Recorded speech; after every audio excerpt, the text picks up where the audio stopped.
Don't matter what your name is, share your story. We'll be waiting, yeah, for the haters, whoa. Welcome back to For The Hayters. Today we're diving into a topic that doesn't get talked about enough: family estrangement, childhood trauma, and breaking free of toxic family dynamics. Our guest Katie grew up in a home where emotional neglect and bullying weren't just things that happened outside, it was the reality within her own family. After years of being the scapegoat, feeling unheard, and being made to feel like she was the problem, Katie made the hardest but most freeing decision of her life. She walked away. Cutting ties with her parents and siblings wasn't just about protecting herself. It was about choosing her peace, self-respect, and healing. Since then, she has done the deep work, therapy, journaling, meditation, and even self-published a book about her experience. She's here to talk today about what it's really like to go no contact with your family, the shame and fear that comes with that choice, and how speaking her truth has set her free. If you've ever struggled with a toxic family dynamic or felt like you had to endure mistreatment just because they're family, this conversation is for you. Let's get into it. Katie, thank you so much for being here on For The Haters. I'm really excited to have this conversation. If you could just start by telling us a little bit about your childhood and introducing yourself, of course. Yeah, my name's Katie. I am from Dublin in Ireland, and I have not lived there for a very long time. And thinking about it now, I left as soon as well, that wasn't really as soon as I could. I went to college in Dublin, but that was because my mother manipulated it that way. But I moved away from home. I haven't lived in Dublin, and I have no intention of going back. Um, for very I felt so awful all the time when I was there, but I didn't know that I felt awful. It was just the way everything always was. I am the second oldest of four girls. My dad is a workaholic, and my mother was a teacher and now works with my dad. And I just never felt like I mattered. I never felt like I was important. My oldest sister, so I was led to believe she had meningitis when I was born, and she almost died. I found out about 6 years ago she actually was well by the time I was born. But she was still very much, somebody said to me she was treated like the sick child. She was the sick one, so we always had to look after her, and we had to help her. I remember my mum used to always say that I had loads of confidence, but she didn't have any confidence, and we had to help her. And I remember thinking, did I leave my confidence somewhere? Like, where is that? um and I was just told these things about myself. I believed that I was a nasty person. And I had something inherently wrong within me. And since then I did a meditation, and I was about 3, and I had this image of my mother. I was standing underneath the dining room table, and I had this image of my mother pointing at me and saying that I was nasty and that I was really nasty. And that was where I started this belief that I am a nasty person. Mm. And until I cut my family off, I believed that there was something inherently wrong with me. I always, for a really, really long time, felt that there was something poisonous. You'd say nivul in Irish.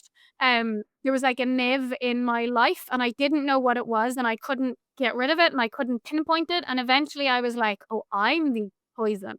It's me. And then I cut them off, and it's just gone away. And I find that very interesting. So there's a lot to dive into. There's a lot to uncover in this, very deep and just onion layered story of yours.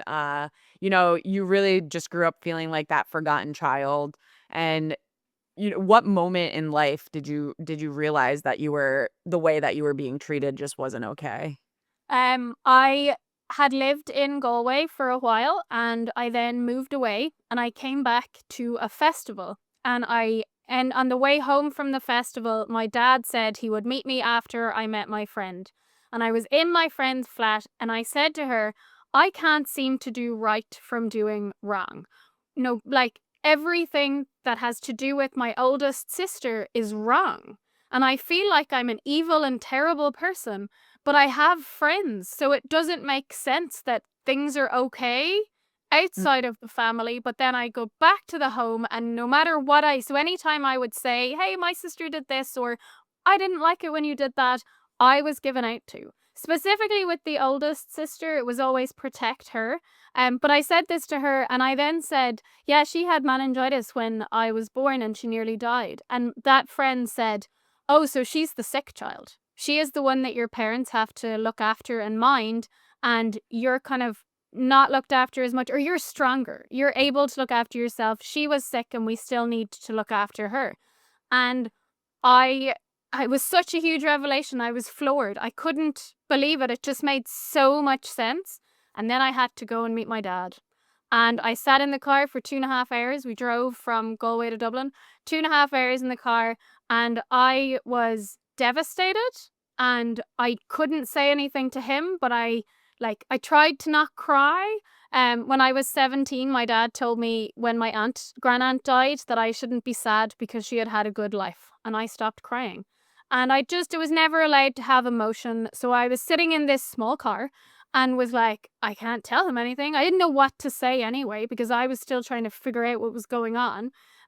But we sat there and we drove back to Dublin. And then the next morning I got up and was packing because I didn't actually live in Dublin. I lived in Belfast. And my mother came into the bedroom and she said to me, so your dad said that there's something wrong. What's wrong? And I had to explain to her what I was trying to figure out in my head, but I didn't want to say anything that would hurt her or upset her, which was really hard because what I was saying was I was born at a time that Orla was sick, and you therefore were like protecting Orla and you're still protecting Orla at my expense. But I didn't want her to feel like she'd done anything wrong because I very much was trying to, and until probably right until the end of my relationship with her, I was trying to protect her all the time, which I find really comical now because I was supposed to be protected and she never protected me. Mm. But yeah, so she insisted that we have this conversation and like wouldn't let me leave. And when my sister came up and I was saying, well, this is, the dynamic between myself and Orla is really hard because like we have to protect her all the time. And anytime I say anything negative, I get given out to. Okay, well, maybe we should bring your sister into this. So my mom went out and got my sister, and my sister came in, and I don't even know what I said, but it was something along the lines of, well, this thing happened and I didn't like it. Okay, well, Katie, remember when I visited you in Korea 4 years ago? This thing happened and you said that and I hated that and I really didn't like it. And I was like, okay, right?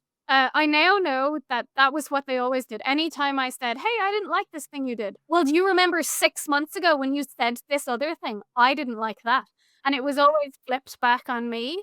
And I just wanted to get out of the house. I just desperately needed to get out of the house.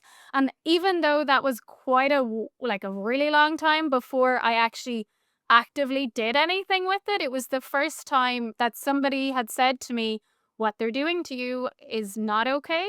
Because the problem with parental abuse is that you grow up in that. So it's normal. So I left my family home and made friendships outside of that home, and they were awful. Absolutely horrendous. I have had so many friendships where the people just treated me like absolute dirt. But then coming out of that, I met people that were nice to me, and I would be like, what are you doing? Why? Yeah. Like, I was really good friends with a guy that I worked with in a school, and we would spend ages just standing in the corridor talking, or if we met in the street, we would spend ages talking. And when when we first became friends, I was very much like, why are you talking to me? I never would say that to him, but mentally I'd be like, what's going on? Why are you being so nice? And we have to get used to letting people help us and letting people be nice to us. Whereas if people were mean to me, I was like, oh, this is good. I'm going to stay here because this is what I know. This is where I feel safe. Yeah, and it feels normal. And I think that Yeah. that's the worst part about parental abuse is that we could then go into other relationships and let people treat us like crap because we don't even know that they're treating us like crap. We're like, Yeah. this is just normal. This is what life is. People treating us really badly. Yeah, and that started for you early, right? Your parents played a role in the bullying from your siblings, and did they encourage it? Did they ignore it? Or did they just simply, like, just didn't recognize it? I now can see it's really interesting looking back on the way things were. They manipulated a lot. And a lot of the memories that I have are when I'm an adult, but I know that it felt very familiar. So I knew that it had happened at other times, but I just didn't know. So right before the pandemic hit and everything shut down, I had a birthday. And I said to my friend, "Will you come to Galway for the weekend?" And she said, "It's my last weekend before maternity leave ends and I go back to work. But would you come and stay with us?" And she lives in Dublin and she'd never had space for me to stay. But I was like, "Yeah, absolutely, I'd love that." So I said for my birthday, I'd go to Dublin and stay with her. And I knew that my family would not be okay with that. I didn't know why I knew that, but I just knew that they wouldn't be okay with that. So I said it to my mother, and she did not react. And I was kind of surprised, not surprised anymore. But I then went out for lunch with my mum and my sister. And while I was sitting at the table and they were at the counter ordering, my mum told my sister that I was going to stay with this friend over my birthday. And my sister came back and laid into me. "Why are you doing that? Why would you stay there? Why? Like, what are you going to do there?" And I was like, "I'm just going to hang out with Amy and the kids. I don't know." Like, she laid into me. And when I think about it, I never told her. My mother told her. And my mother sat there and listened to her go off at me about it and have like, oh, she was just so mean. And I remember afterwards I got back to Galway where I lived, and I was like, "I'm going to take my life in my hands and I'm going to text her and tell her she's not allowed to speak to me like that." And she said, "Oh, but I just wanted to see you for your birthday." So I said, "Well, maybe if you were a bit nicer to me." There was also no mention of "I'll come and visit you." It was, "You're going to come here and you have to stay with us." There was another time with the same sibling where my sisters and my that sister and my parents and I went on a hiking festival weekend. And on the second day, my dad decided he'd do the long hike. I wanted to do the short hike, and my mum and my sister weren't going to hike.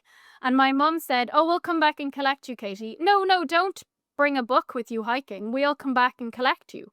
They came back 3 hours later on time for my dad to come back, and I was really, really angry. But I was never allowed to have anger. I wasn't allowed to be angry ever. So they came back into the hall that we were all meeting in and they got something to eat. And I went out to the car, I changed, and then I sat there and I read. And they came back out to the car eventually and we all left. And my sister was like, "Katie, what's wrong? Like, you have to talk to us. You like, are you?" And I said, "Claude, I just need space. I don't want to talk about it." "Oh, but you have to. You need to talk about it. We have to talk about this." And I was like, "I don't want to. I am really angry and I don't want to talk about it." And my parents were in the front seat and I remember my mum turning around and being like, "I knew that you'd be angry." And then just turning back again and letting my sister keep going about how I had to talk to her about it. And if I didn't talk to her about it, we'd never talk about it because I'm always leaving. And I was like, "I don't live with you. Yeah, but you're always leaving and you're not going to ever talk about it. And then it'll just never be spoken about." And I was like, "I need space. Leave me alone." And in the whole dynamic, if my mum, when my mum and my sister went off somewhere because they didn't want to hike, if my mum had said, "Right, we've got to go back and collect Katie," they would have come back. Like, my mum was the one driving, they would have come back. But yet, he let my sister have a go at me. Like, she went and she was like manipulating the whole thing and just like allowing it to happen. And they say in toxic family dynamics that it's very common for the parents to pit the children against each other because if they don't, the kids could realize that the way they're being treated isn't okay and they'll like be able to gang up on the parents or will be able to go, "Hang on a second," and recognize that what they're doing, what the parents are doing isn't right. So they do say that it's quite common that that happens, but also there's the only a certain amount of love to go around. My parents didn't have very much love themselves, so they didn't have really very much to give to us. There was next to no attention. I never really got any attention, but was always, we were fighting each other for the attention. So I was never going to be close to my siblings because we were all trying to get this tiny amount of attention and love that they had. What about you have 3 sisters? Mhm. And so what about their relationships with each other? Was it similar? Like, they kind of just were confrontational with each other as well? Yeah, there was a lot of confrontation. So I am the second oldest. Myself and my oldest sister growing up were very close. But by very close, this is what I was told. And what I know is that I followed her around like a puppy dog. I wanted to do everything she did and I copied everything she did. Like I studied business in college. I went to the same university she did. But even like as a small child, I used to say that my only claim to fame, which the only good thing I had ever done, was when Orla wanted to bungee jump over the banisters of the stairs with toilet paper, but she didn't do it because I refused to do it because I was Mm, sensible. But I used to say, oh, the only good thing I'd ever done in my life was stop her killing herself. And yeah. it just showed how little respect or time I had for myself. But I followed her around like a puppy dog. And I think that dynamic potentially changed when I went to South Korea in my 3rd year of college and I worked as a teacher. And I lived on my own for the first time ever, but I had my own bedroom for the first time ever. I had never had my own bedroom. I'd never had my own space. And so for me, something in that dynamic changed there, but it didn't change for her. And she still treated me like a child, which I really didn't appreciate. And that was why when our relationship really got very wacky, and then for a while, I just stopped speaking to her because she was really unpleasant. And my youngest sister, I also stopped speaking to at certain point when I was an adult because, again, she was really unpleasant. I didn't like being around her. And for both incidences, my parents forced us back together and my dad kept saying things like, "Oh, are you going to tell your sister that? Are you going to talk to her about that?" He was really sarcastic, and he would always just be really mean about it and like make out that it was all my fault and because I was the one holding the boundary of not wanting to speak to them and they just like in both situations they forced us back together. And then my younger 2 siblings, I think they weren't as like follow each other around and as close as I think myself and my older sister were, but there has always been a lot of like the oldest and youngest hate each other, like at each other's throats all the time. I think it's because they're too similar. They're both unpleasant people. But, they're just in, like, their personalities and things, they're very similar as well. So yeah, there was a lot of chaos. I remember my favorite place as a child was underneath the water in the swimming pool because it was quiet. And I didn't realize, I think until, I don't know, like 4 years ago, that that is because there was so much noise happening in the house that we grew up in. There was always people talking, always people shouting, and there was a lot of fighting and like giving out about each other. Like when I stopped speaking to my youngest sister, I never told my parents why I stopped speaking to her because I was an adult, she was an adult. We like it's my pet, not my parents' business. But she went running to my parents and was like, "Oh, Katie won't talk to me," and obviously gave whatever her side of the story was. But my parents always got involved, like in every argument and things that we had, they would always get involved. Whereas I think other parents watch siblings fight and they're like, "Well, you're gonna have to like figure it out yourself." No, there was none of that. It was we want to be involved in this and we're gonna make sure our opinion is put across. It seems like a twisted Cinderella story, right? Like, that's, like when I think of, like, the story of Cinderella, like, I feel like there's some, like, twisted version of, like, what is kind of happening in your family dynamic. When you finally decided to go no contact, was it all at the same time, or was it at different times with everyone? It was at different times. So I realized one of the there was a lot. I feel like I was born into into a family that had a huge rule book, and I never saw the rule book. But if I broke any of these rules that nobody ever spoke about, then it was really really terrible. But one of those rules was that I was supposed to have stayed living in my family home until I was married. But I left as soon as I could. Well, I left after college. But I almost like needed an excuse to leave. So I got a job on the other side of the country. And I was like, great, I have to leave now. But I have lost my train of thought. No, it's okay. You were speaking about like the unwritten rules, like you Oh, were yes. assumed to have been Yes. staying there. So because I didn't live in there where they were, I had to go home as often as possible. Every birthday I was there, every event, but also if there was no event. So I was there like every other weekend, and I don't know now how I had the energy to do that.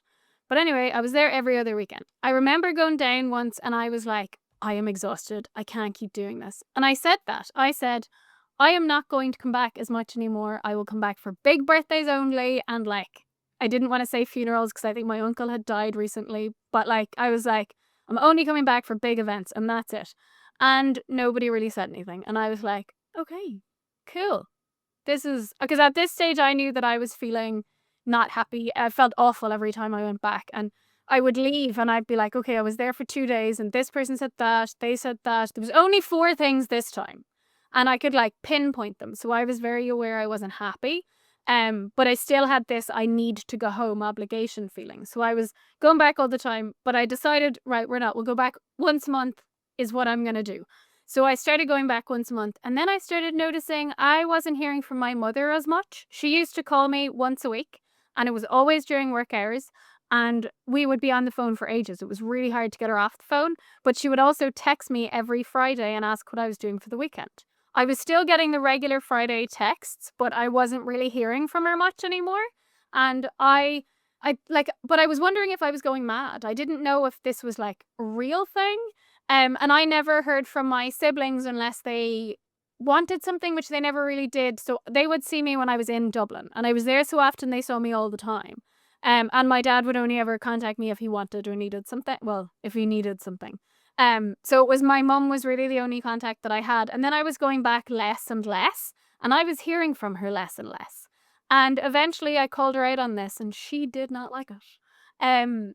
We ended up having an argument via text message, and I remember like I was texting her and we were arguing about something and then she stopped replying. And I remember being like, she's forgotten me. She's forgotten about me. We're in the middle of an argument and she has forgotten me. How was this possible? Yeah. And I think for about 24 hours I didn't hear from her, but I was sitting here like in this chair being like, as she texted, it reminded me so much of being ghosted by a man. And it was awful. It felt so awful. And then I think the next day I got this really fantastic euphoric feeling over me. Like physically I could feel something and I was like, I don't have a family anymore. And that feels great. I don't have a family. And it was like the best, probably 12 hours of my life. And it was, I felt like on such a buzz. And up until that point, I never could have even comprehended not speaking to them again. It just, and like cutting them out, it was, and I don't even know if it was really even on my radar, but I feel like something bigger out there was like, this is going on too long. We need to show her how it's going to feel when she cuts them off. And then she'll do it. So I got this really great feeling. And then my mum eventually did text me back, or maybe I think I might have left the family WhatsApp group. And then she texted me back because that's what I would put something into the WhatsApp group and she'd call me then. So I think I had said to her at some point though, so we ended up being on the phone again after this. And I was like, okay, I need her to acknowledge that something has happened. I need her to like take some accountability for something. And if she does that, then I will go back to the family. And I knew that I would go back. So I was on the phone and I said, yeah, so I noticed that you haven't really been calling me very much. Well, Katie, I'm just going through my phone log here and I called you on this date. I rang you on this date. And that's not true. I have been calling you. Oh, okay, right, okay. And then she says, so why did you leave the family WhatsApp group? Yeah, that group was really useful, wasn't it? It reminded you that I was there. Katie, I have not forgotten about you. Don't be ridiculous. She used to say that all the time. Don't be ridiculous. And I kind of don't fully remember what else happened in that conversation because when I was speaking to them and when I was in their company, my brain went to cotton wool. And I know why that was now, but I didn't know at the time. I was in a stress response. And when you're in a stress response, you can't physically think. It's like impossible. You're not able to think. Your mind doesn't work. So I remember getting off that phone call and feeling terrible. I'm like, this is my fault. This is all my fault. I've created this because the reason she wasn't calling me as much, which she never admitted to, but that was because I wasn't going to Dublin as much. I should have been going back home more, and then she'd have been calling me more, apparently. But I got off the phone and I sent my friend a voice note and I said, I don't really know what happened there, but this is what she said, this is what I said, this is what she said. And my friend got back to me and said, so you told her that you didn't like something she did and she turned around and blamed you? God, that's really rough. I'm sorry. And I was like, yes, that's what happened. And I needed an external somebody to tell me that that was what happened because I had no idea what had just gone down. So after that, I did not care about her. As far as I was concerned, our relationship was over, but I still had a huge amount of guilt if I didn't answer the phone to her. That was one of the big things. I had to answer the phone. But after that, I started lying to her, which I'd never done before. When I was about 15, I was in the room when she said to somebody, Katie never tells me anything. And I remember thinking, what does she think I'm doing? I am an incredibly boring 15-year-old. And ever since then, I had told her everything. And I thought that by telling her everything, I would get her love and I would get her attention and she would like me. But none of those things were ever going to happen. But it was like a visceral impossibility for me to not tell her everything. So for me to suddenly start lying, so I lied about where I was, and I lied. I didn't tell her as much as I used to, and I was supposed to be going to Manchester with a friend. I have family in Manchester, and I didn't want to meet up with them, so I told her that I was in London. And I made out that I was going straight from Galway to the airport, but actually I stayed with a friend and in Dublin, and I had a really lovely evening with that friend, which wouldn't have happened if I'd stayed with the family. But I still felt like I had to answer I felt like I had to ring her back. I could let the phone ring out, but I did have to ring her back, and I responded to her obligatory messages of what are you doing at the weekend. And I knew at that stage that those messages were just so that she could tell people what I was doing, so that she could make out that she actually was talking to me a lot. Yeah, and then she texted me about, I would say it was maybe 6 or 8 weeks later, she sent me a text message that said that her and my sisters were going to Belfast for a long weekend if I wanted to join them. I lived in Belfast for 7 years, and my family went to Belfast for a long weekend when I was there 0 times. They came and stayed overnight, maybe 4 times, and that is bearing in mind there's 5 people in my family. If I was living in Belfast, they would have done a long weekend to Galway. That was how I saw it. And I was really pissed when I got that message. And I was like, no, I'm not going to go. But it's a pity that none of you ever came to Belfast for a long weekend when I lived there. And I waited, and I knew the response I would get would be epic. And it really was. I sent the same message to my sister, and my sister responded with, what are you talking about? I was in Belfast loads when you lived there.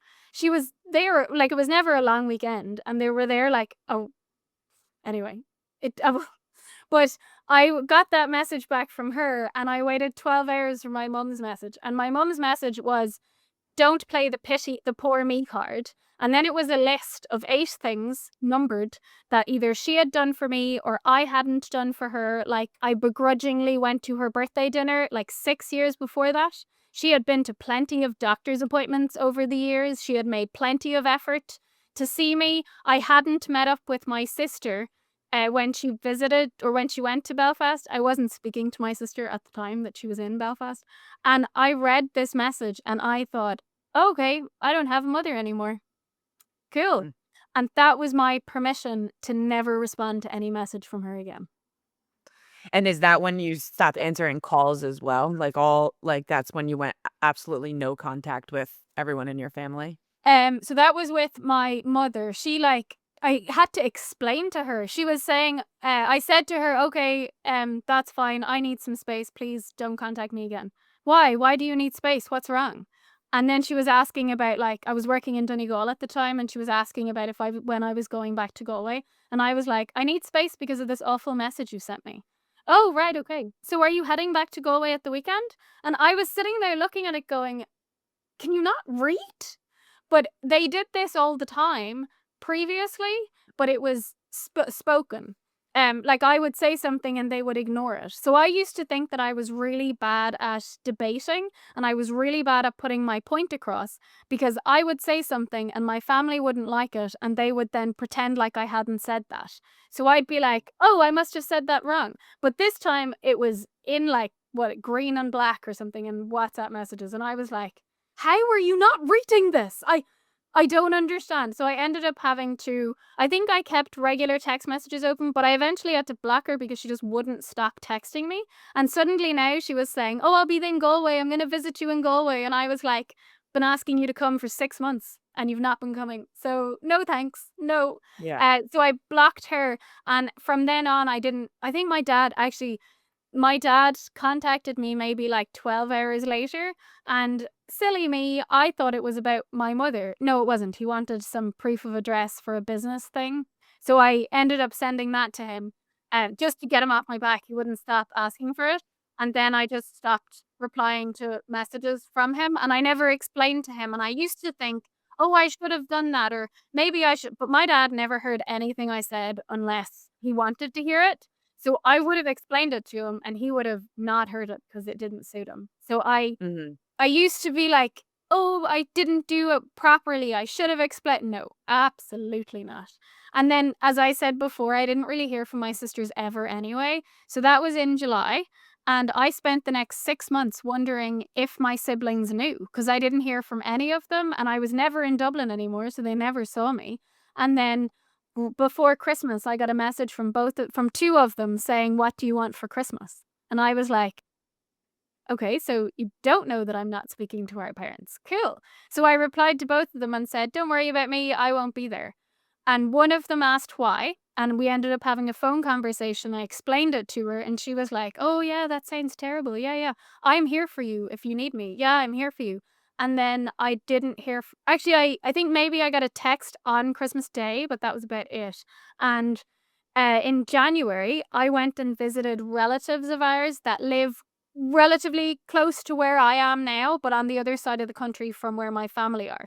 And the relatives mentioned that my sister had brought her child to visit them.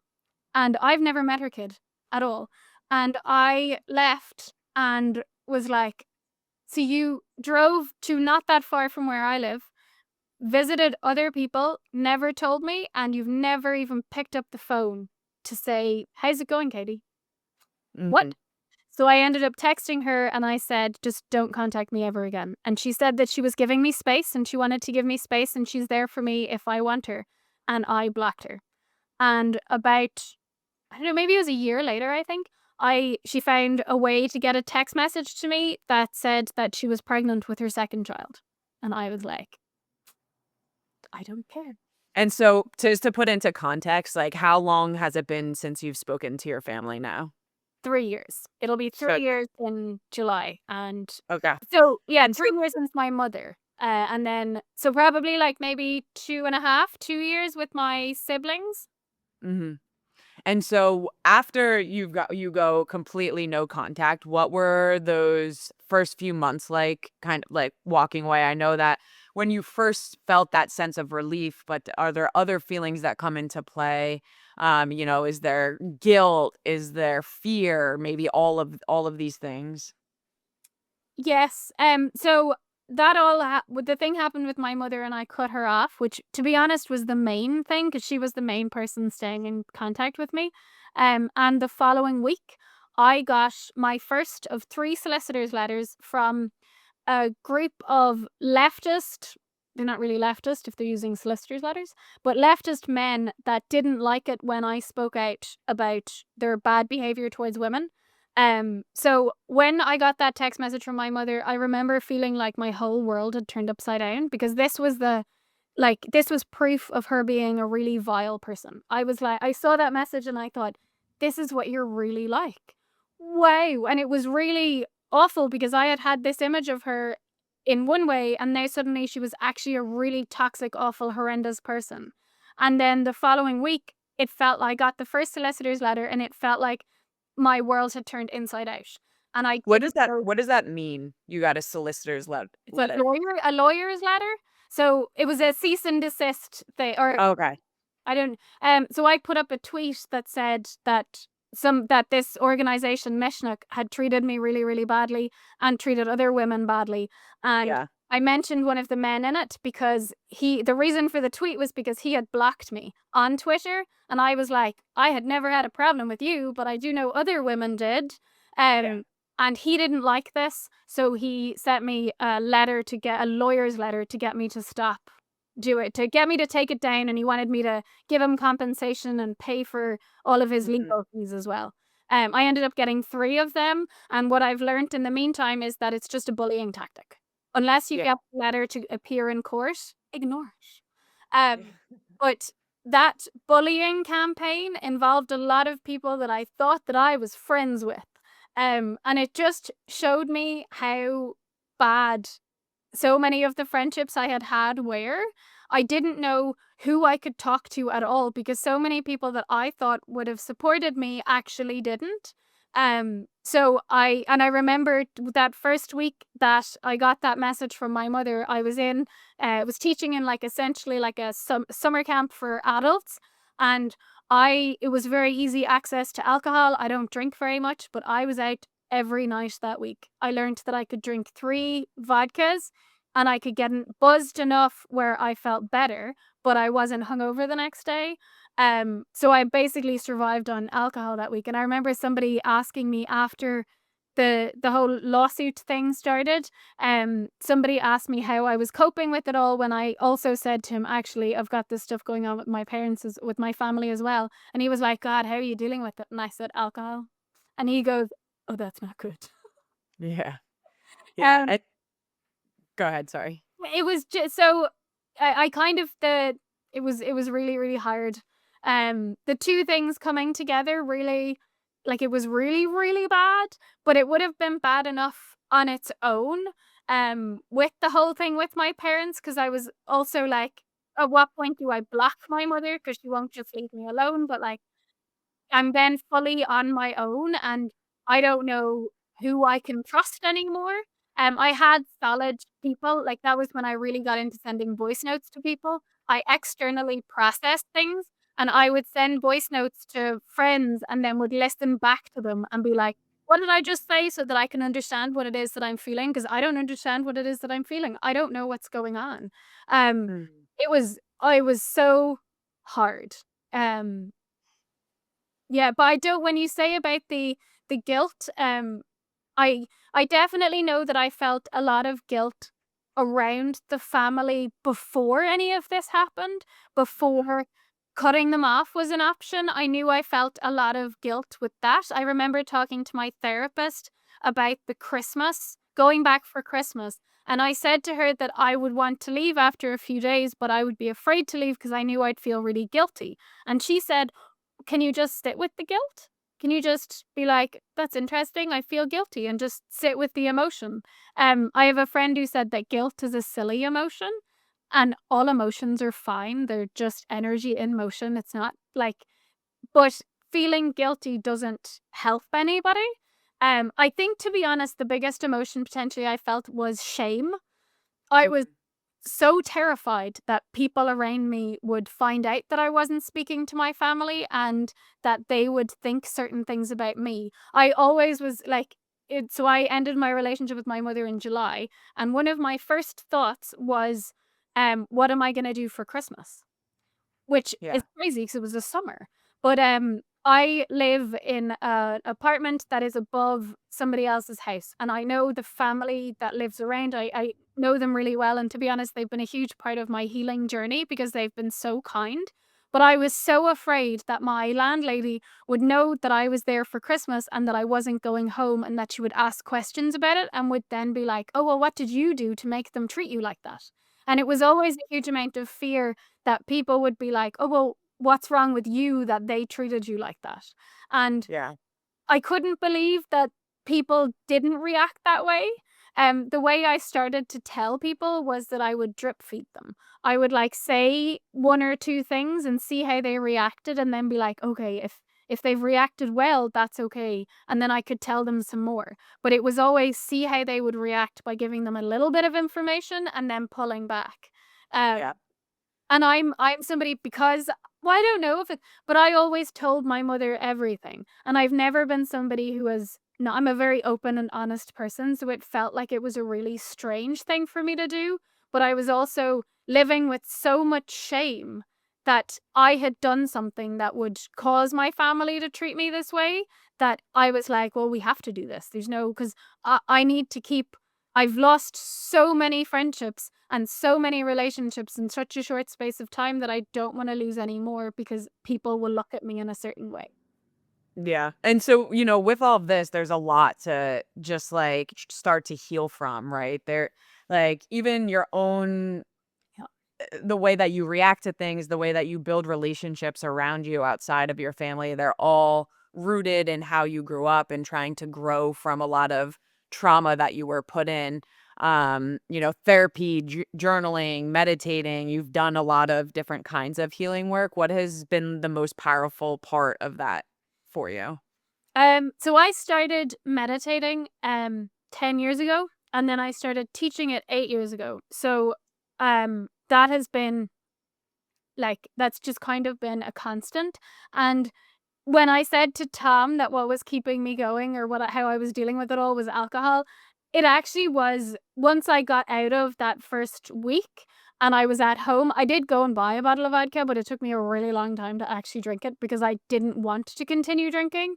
Um, Mm, my meditation, I think, was what kept me grounded and centered. And it's partly my meditation will be part of the reason why and how I realized that I was being treated so badly. Because when you're sitting in meditation, you're sitting with whatever is there. Mindfulness is an awareness of whatever is happening. And if what's happening is that you feel like crap, that's what you're going to feel. So my meditation and mindfulness practice meant that I would go home, and when I left, I was able to recognize the difference in the feelings and the difference in how I felt. So I was able to recognize that I felt good when I was away from them and I felt bad when I was with them. mm, Um, and then therapy I've been doing for a really long time as well. I'm not in therapy at the minute, but I um I've gone to therapy for a while, and then I've stopped, and then I've gone back. And I think, because people say that when you have a toxic family dynamic, if you're going into therapy, you should try to find a therapist that is trained in this. My therapist, I've had 2 or 3 separate ones, but my most recent therapist, I actually ended the relationship with her around probably about 2 months maybe after the whole thing with my family fell apart, and I just felt like I was strong enough to able to deal with it, to deal with life, and I wanted to see if I could do it on my own. Um, mm. but she wasn't trained in a toxic family dynamic, but at the same time, the whole point in therapy is that you have somebody that loves you unconditionally, and you have a space to talk about these things, and no matter what you're saying, they're still going to love you, and it's like unconditional positive regards. They're always going to think of you in a positive way. And I think having that kind of a relationship with someone when I had never had it before was really, really important. And it also helped me to see things in a different perspective. Like, I remember saying to her that was dating someone years previously, and I said to her that I had asked him not to do something, and he had done it anyway, and then he got mad at me because I didn't react in the way he wanted me to. And part of, like, I was how I was in relationship, and I am how I am in relationships because of the way I was brought up. So this person that I dated did not treat me very well. But I didn't know that he wasn't treating me very well because this was just normal. So me saying to somebody that I don't want you to do something, like, I was raised on the phrase, it's a no is a deferred yes. So my dad would say, "Oh, if somebody says no, it just means we can go in then and we can try and wear them down until they say yes." So boundaries did not exist. So me telling somebody to not do something and then them doing it anyway, that was just normal run of the mill. It didn't matter. But I said this to my therapist, and I was like, "Yeah, whatever." And she goes, okay, let's turn this around. You tell somebody comes to you and says, "Hey, Kitty, don't do this thing." What do? I don't do it. Uh, oh, you should have just not done. And I remember it literally being mind blowing because I was like, "What?" I had just presumed that what he did was normal and right, and I was bad because I had reacted in a certain way. Um, Mhm. yeah. And since from stepping away, like, from your family, do you feel like it's helped shape your current relationships now moving forward? Like, how has that changed how you show up in your relationships? Yes, it has. So, I lost an awful lot of relationships at the same time, through the bullying and through my family.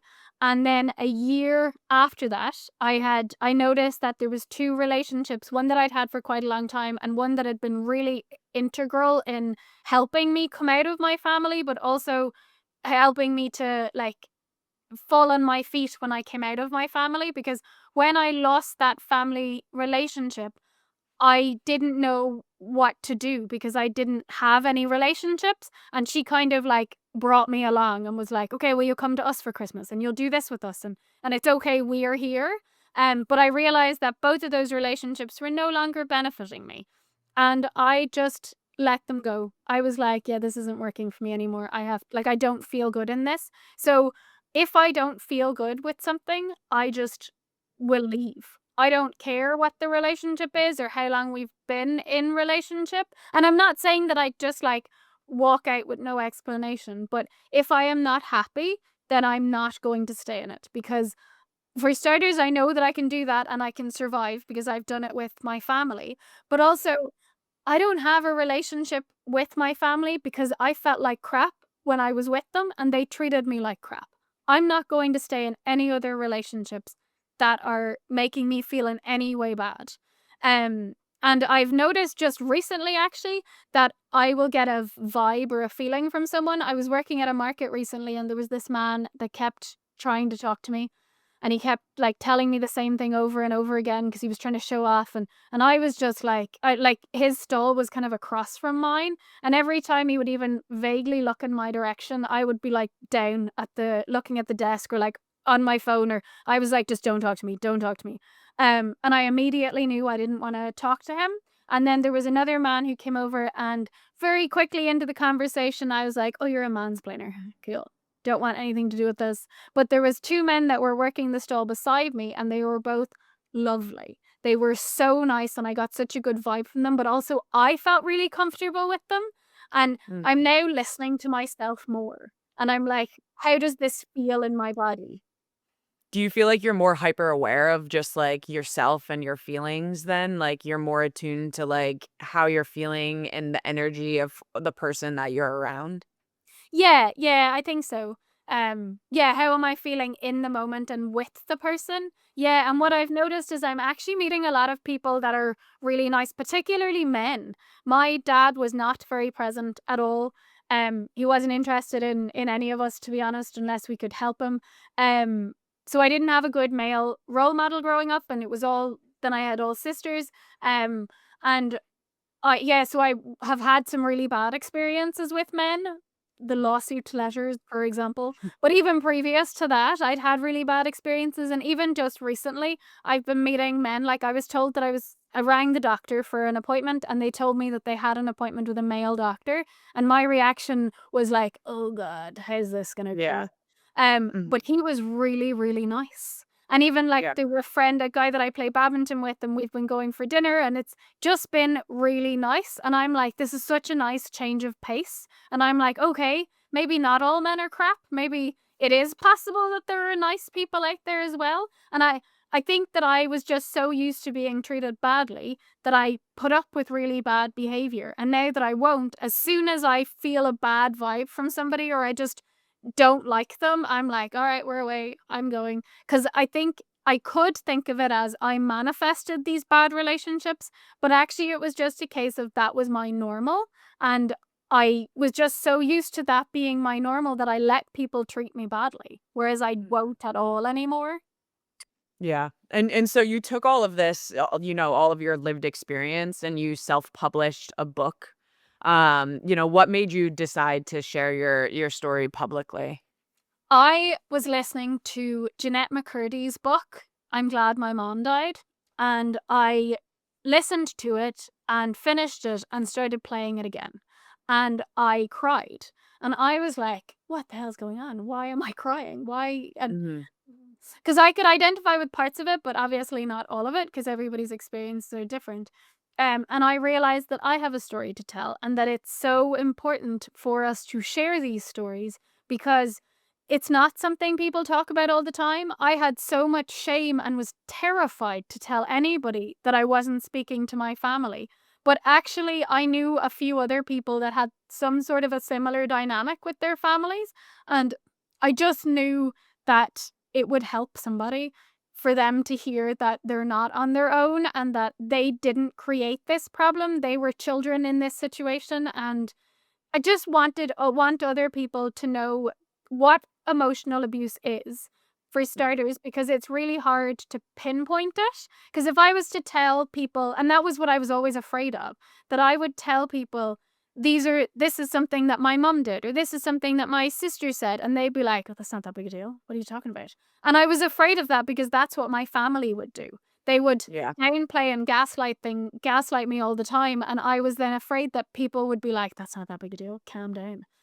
So I really wanted to help people understand what emotional abuse is, but also to have more people talk about it because it's something that unfortunately is happening a lot more than we maybe want to admit, or more than people actually realize. Because if it's not happening for you, you aren't going to notice it, or like me, I didn't know it was happening to me. But if I had heard Jeanette McCurdy's book way before I realized it, what was happening in my family, maybe I would have been like, "Oh wait, hang on.